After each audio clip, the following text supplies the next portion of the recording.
Real estate బిజినెస్లో join అవ్వగానే మీ ఇంట్లో వాళ్ళు, ఫ్రెండ్స్, రిలేటివ్స్ అందరూ ఒక్కసారిగా నెగిటివ్ అయిపోయారా? ఇది వేస్ట్రా, డబ్బులు రావు, ప్లాట్లు అమ్మే పని మన వల్ల కాదు అని మిమ్మల్ని భయపెడుతున్నారా? అయితే ఈ వీడియో మీకోసమే. ఫ్రెండ్స్, ఒకటి గుర్తుంచుకోండి, వాళ్ళు మిమ్మల్ని ఆపుతున్నారంటే దాని అర్థం వాళ్ళకి మీరంటే ఇష్టం లేదని కాదు, వాళ్ళకి బిజినెస్ మీద అవగాహన లేదని అర్థం. మిమ్మల్ని ఎగతాళి చేసే వారికి మనం సమాధానం చెప్పాల్సింది మాటలతో కాదు, మన గ్రోత్తో. ఇలాంటి నెగిటివిటీ ఎదురైనప్పుడు మీరు చేయాల్సిన 3 పనులు గుర్తుంచుకోండి. 1, డోంట్ ఆర్గ్యూ. ఎవరైనా ఇది వేస్ట్ అన్నప్పుడు వారితో గొడవ పడకండి.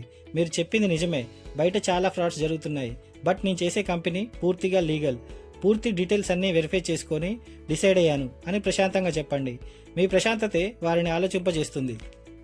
2వది లెర్నింగ్ మీద ఎక్కువ ఫోకస్ చేయండి. ఫ్లాట్స్ అమ్మడమే కాదు, మీరు కమ్యూనికేషన్ స్కిల్స్ నేర్చుకుంటారు, డిజిటల్ స్కిల్స్ నేర్చుకుంటారు, సోషల్ మీడియాని ఎలా హ్యాండిల్ చేయాలో నేర్చుకుంటారు, లీడర్షిప్ క్వాలిటీస్ నేర్చుకుంటారు, అబ్జెక్షన్ హ్యాండ్లింగ్ నేర్చుకుంటారు, పర్సనల్ బ్రాండింగ్, ప్రమోషన్స్ నేర్చుకుంటారు.